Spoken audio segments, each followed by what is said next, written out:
The settlers gathering at Fort Benton in October 1856 couldn't believe what Anders Lindgren was building in his Montana cabin. While every experienced frontiersman knew you built your fireplace against the center of a wall for maximum heat distribution, this Swedish immigrant was constructing his fireplace in the corner of the room. Not just near the corner, actually in the corner, with the firebox positioned at a 45-degree angle to both walls, taking up valuable floor space and pointing into the room rather than against a wall. "That's the most backwards fireplace I've ever seen," Bill Morrison said, watching Anders carefully mortar stones into the unusual configuration. "You're wasting corner space and building it facing the wrong direction." "Is not backwards," Anders replied in his thick accent. "Is Swedish corner fireplace. Kakelund design, very efficient. Corner fireplaces don't work. Everyone knows you build against a wall, not in a corner. The heat needs to radiate into the room, not into two exterior walls. This fireplace radiates into room very well. Better than wall fireplace. That makes no sense. You're putting half your firebox against exterior walls. You'll lose half your heat straight through the logs to the outside." Morrison walked away, shaking his head. The Swede was building wrong, wasting effort on a design that violated basic principles of heat distribution. But Anders knew something Morrison didn't. Swedish builders had been perfecting corner fireplace designs for over 300 years in climates colder than Montana. And in the winter of 1856-57, that knowledge would save his life while 8 of his neighbors froze to death. Anders Lindgren was 45 years old when he arrived in Montana Territory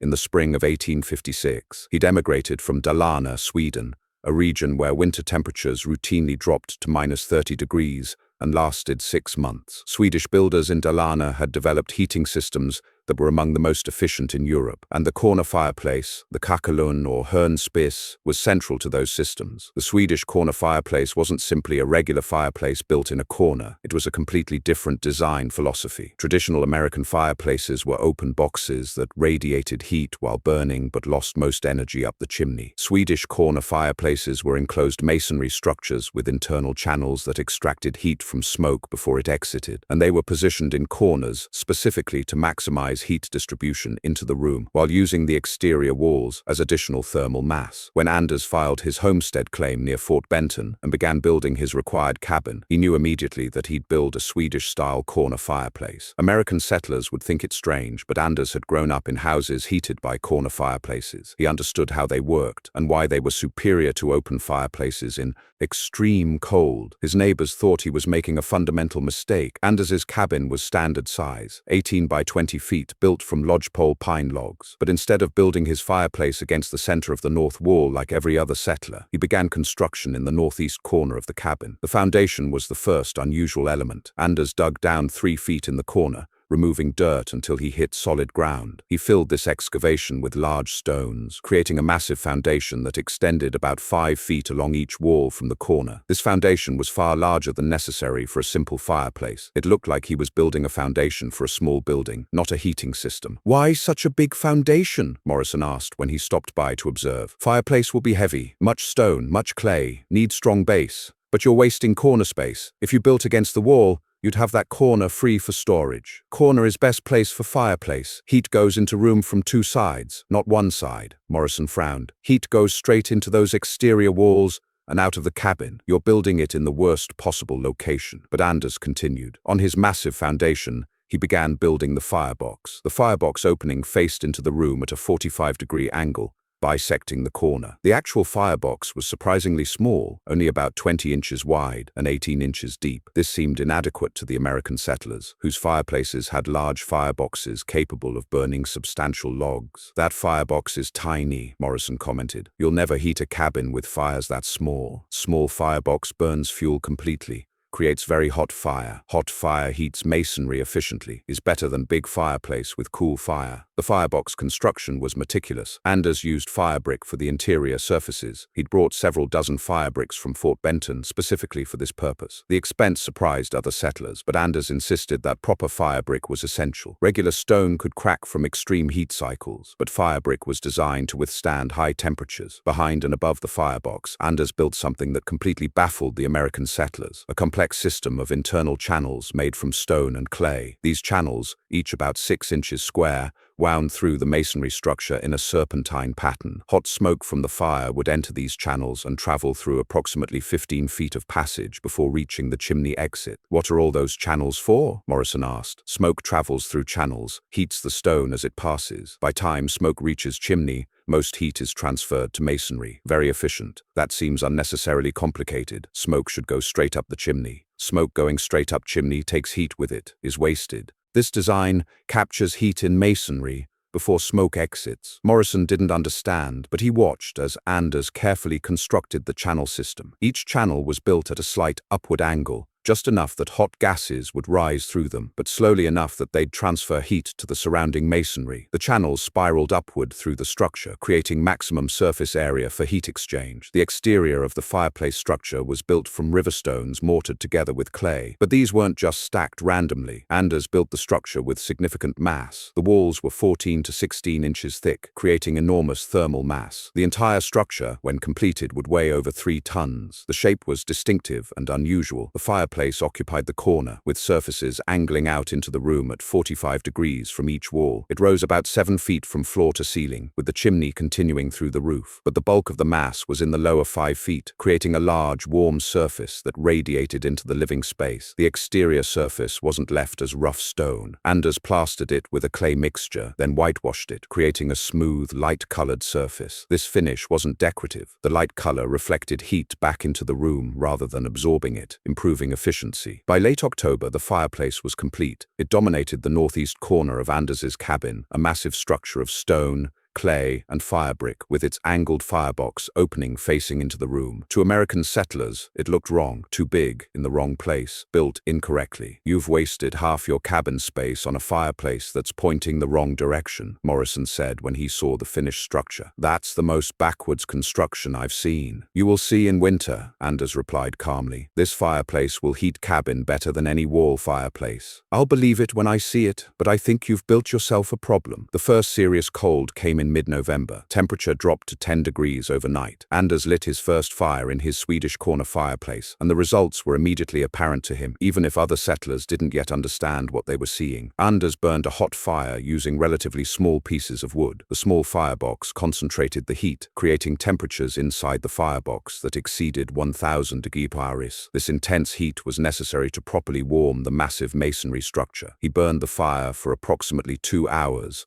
then closed the firebox door and shut the damper, sealing the system. The fire died down to coals, then extinguished. No smoke entered the room. The sealed system contained everything. Over the next 14 hours, Anders monitored the temperature. The cabin interior reached 65 degrees within 2 hours of lighting the fire. When he sealed the firebox, the temperature stayed stable. 6 hours later, it was still 63 degrees. 12 hours later, it had dropped to 58 degrees. The thermal mass was working exactly as designed. The 3 tons of stone and clay had absorbed enormous amounts of heat during the 2-hour firing. Now that mass was slowly releasing the heat, radiating it into the cabin. The process was gradual and steady. No hot blast while the fire burned, followed by rapid cooling. Just consistent, comfortable warmth. The corner positioning was critical to the performance. Because the fireplace occupied the corner with surfaces facing into the room, it radiated heat from 3 exposed sides. The front face at 45 degrees to each wall, plus portions of the sides visible from the room. A wall-mounted fireplace only radiated from one face. Anders's corner design had roughly triple the radiating surface area facing into the living space. Additionally, the 2 exterior walls that formed the corner acted as part of the thermal system. The fireplace mass extended against these walls, warming them. The warmed logs then radiated heat inward, creating secondary heating surfaces. Morrison had thought putting the fireplace in a corner would waste heat to the exterior walls. In reality, it used the exterior walls as additional thermal mass that contributed to heating. Anders tried to explain this to Morrison when they met at Fort Benton. Corner position gives 3 surfaces radiating into room instead of 1. Also, exterior walls become warm from fireplace, then radiate inward. Is more efficient than center wall position. "I don't see how that's possible. Heat goes to the outside through those walls." "Some heat goes outside, yes, but much more heat stays inside because mass is so large and so well insulated by thick walls. Net effect is better better heating than wall fireplace. Morrison remained skeptical, but he was observant enough to notice that Anders's cabin seemed warm when he visited, warmer than his own cabin despite both having fires burning. December brought sustained cold, temperatures consistently below zero, with nights dropping to 20 below. This was cold enough that heating efficiency became critical for survival and comfort. Anders maintained his routine: one fire in the morning for 2 to 3 hours, one fire in the evening for 2 to 3 hours. Total burning time, 4 to 6 hours per day. Total wood consumption, 25 to 30 pounds per day. His cabin maintained interior temperatures between 58 and 68 degrees, cycling gradually as the thermal mass charged and discharged. The low point came just before the evening fire, when temperature might drop to 58 degrees. The high point came about 3 hours after the evening fire, when temperature reached 68 degrees. The variation was only 10 degrees, and even the low point was comfortable with adequate clothing. Morrison's cabin, by contrast, required almost constant fire. He was burning wood 12 to 14 hours per day, using 90 to 120 pounds of fuel. His cabin temperature fluctuated wildly: 75 degrees near the fireplace while the fire burned, dropping to 35 degrees in corners far from the heat source. When the fire died overnight, interior temperature would drop to 40 degrees by morning. The efficiency difference was stark. Anders, 25-30 lbs wood day for average 63 degrees interior temperature. Morrison, 100-120 lbs wood day for average 45 degrees interior temperature, accounting for hot and cold zones. Anders was using 1/4 the wood to maintain temperature 20 degrees warmer. His thermal efficiency was approximately 8 times better when calculated per BTU of useful heating. The corner fireplace design was proving superior in every measurable way, but the settlers didn't fully understand this yet because December's cold, while serious, wasn't extreme enough to create crisis conditions. January 1857 brought weather that would define that winter in Montana history. A massive Arctic air mass settled over the territory. Temperature dropped to 32 below zero on January 8th. By January 15th,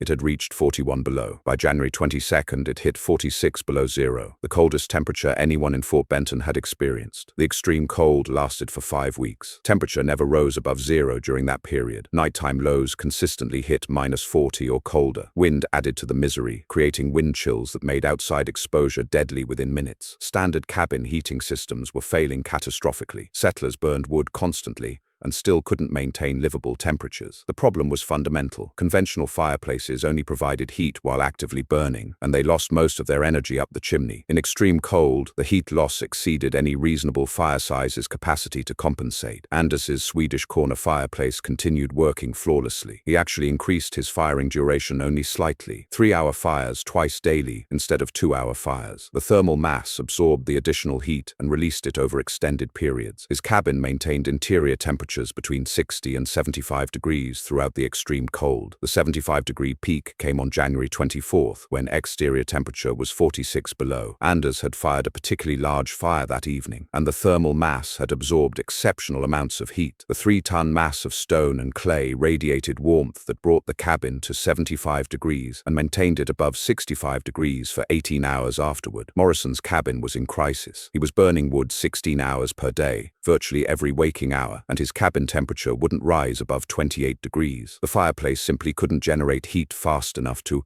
overcome the loss rate. He was burning through his winter wood supply at catastrophic rates, going through 150 pounds per day. On January 18th, Morrison appeared at Anders's door, shivering uncontrollably. "Can my family stay with you? We're freezing. I can't keep the cabin warm no matter how much wood I burn." Anders opened his door immediately. "Yeah, of course. Bring family." Morrison returned with his wife and 2 children. When they entered Anders's cabin, the temperature difference was shocking. Morrison's cabin had been 25 degrees. Anders's cabin was 68 degrees, a 43-degree difference. "How is it this warm?" Morrison's wife asked, stunned. "Corner fireplace stores heat in masonry mass, releases slowly over many hours. Fire burned this morning, out since then, but cabin stays warm from stored heat." The Morrison family stayed 6 days while the worst cold persisted. They slept on floor space in Anders's cabin, crowded but alive. If they'd remained in their own cabin, burning wood at unsustainable rates, they would likely have run out of fuel and frozen. But others weren't as fortunate. The deaths began in late January. A settler named Williams,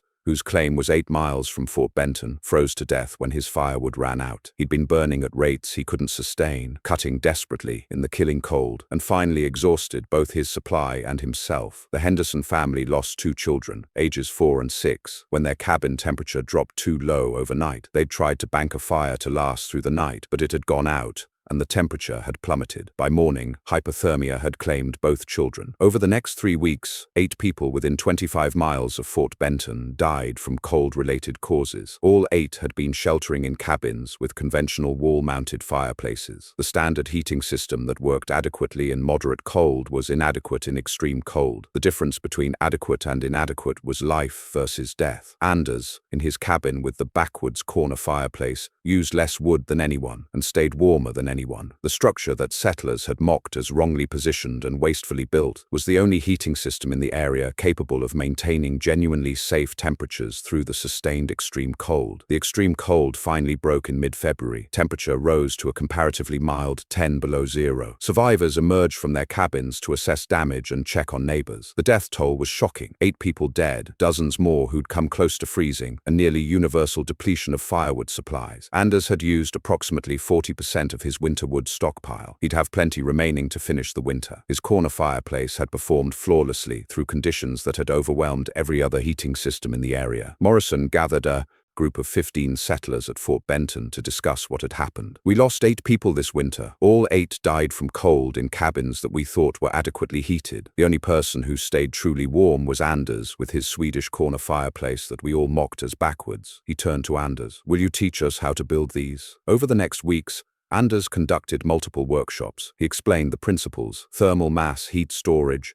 smoke channel heat extraction, corner positioning for maximum heat radiation into living space, proper sizing of firebox for complete combustion, and the importance of sealing the system between firings to retain heat. The design couldn't be retrofitted easily into existing cabins. It required specific foundation work and corner positioning, but settlers began planning to rebuild before the next winter. Several decided to tear down their existing cabins and rebuild with Swedish corner fireplaces as the central heating system. Anders made detailed drawings showing the internal channel layout, the proper dimensions for firebox and channels, the techniques for building with sufficient thermal mass. He shared everything freely, explaining that in Sweden this knowledge was common among builders and had saved countless lives over centuries. "Why don't Americans know about this design?" Morrison asked. "Americans come from places with less severe cold. In New England, in Pennsylvania, regular fireplace works adequate, not perfect, but adequate. So Americans build what they know. But in Montana cold, adequate is not enough. Need best possible heating, not just adequate."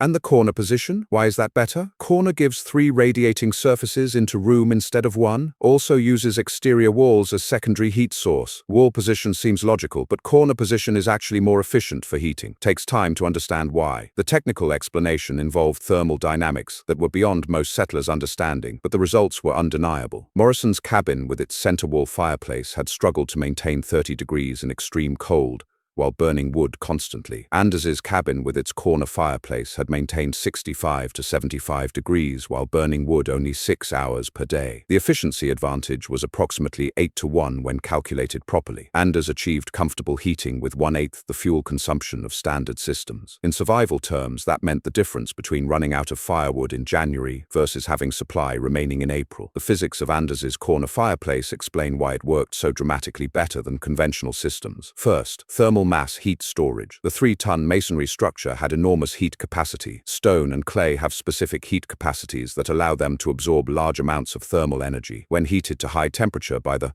intense firebox, the mass absorbed heat that would otherwise escape up the chimney. That stored energy was then released gradually over many hours, providing continuous heating from intermittent burning. Second, smoke channel heat extraction. Conventional fireplaces allowed smoke to exit directly up the chimney, carrying 60–70% of the fire's heat with it. Anders's serpentine channels forced smoke to travel through 15 feet of passage surrounded by masonry. By the time smoke reached the exit, It had cooled from 800 degrees to 200 degrees, meaning most of its heat had been transferred to the masonry rather than wasted. Third, corner positioning advantage. A wall-mounted fireplace radiates from one face into the room. Anders's corner fireplace radiated from three exposed faces, the angled front face plus portions of two side faces visible from the room. The radiating surface area was roughly triple that of a wall-mounted design of similar volume. Fourth, exterior wall thermal integration. The two exterior walls forming the corner had fireplace mass built against them. This warmed the logs, which then radiated heat inward. The walls acted as secondary heating surfaces. The heat loss through the walls was more than offset by the additional radiating surface area gained from the corner positioning. Fifth, small firebox high-temperature combustion. The small firebox concentrated fuel, creating very hot fires that burned completely and efficiently. These hot fires heated the masonry to higher temperatures than cool fires in large fireboxes,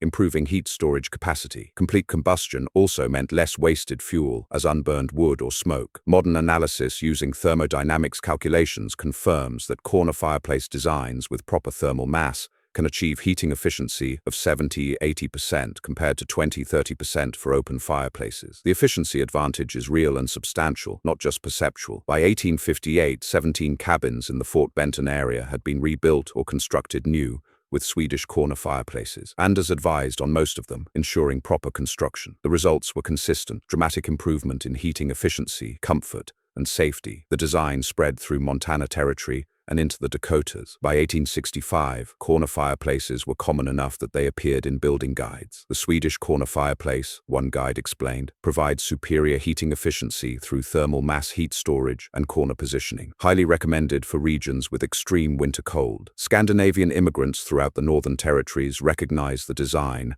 and adopted it enthusiastically. Some brought their own variations from Norway, Denmark, or Finland, cultures that had also developed corner fireplace systems for severe cold. The cross-pollination of slightly different designs further refined the technique. The medical benefits were documented over time. Hypothermia deaths dropped significantly in communities that adopted corner fireplace technology. Respiratory infections decreased because people weren't breathing extremely cold air overnight. Overall, winter survival rates improved measurably. Anders Lindgren proved up his homestead claim in 1861 and continued living in Montana until his death in 1889 at age 78. His cabin with its corner fireplace stood until 1912, when it was finally dismantled. The massive stone fireplace structure was partially preserved, and several stones with Anders's distinctive mortar work are now displayed at the Fort Benton Museum. Bill Morrison, who'd initially mocked the backwards design, became one of its strongest advocates. He rebuilt his cabin in 1857 with a Swedish corner fireplace following Anders's design. In his 1873 memoir, he wrote, "I called Anders Lindgren's corner fireplace backwards and wasteful. I said it violated basic heating principles. I was completely wrong. That fireplace saved Anders's life and my family's life. 8 of our neighbors died in cabins heated by the correct method. We learned that sometimes foreign knowledge is superior knowledge, and sometimes what seems backwards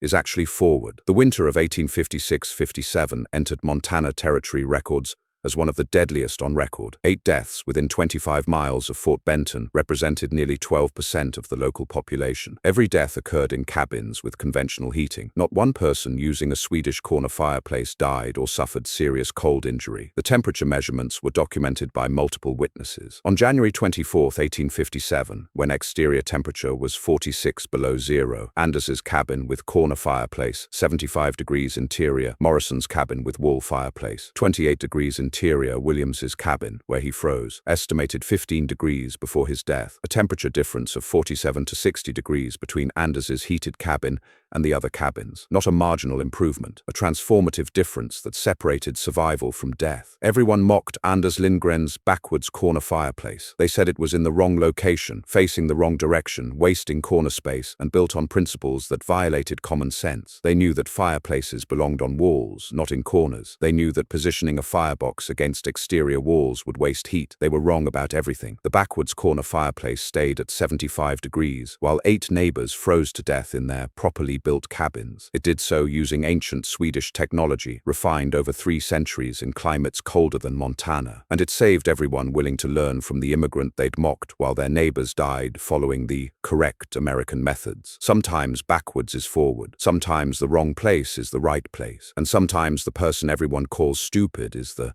only one who understands survival.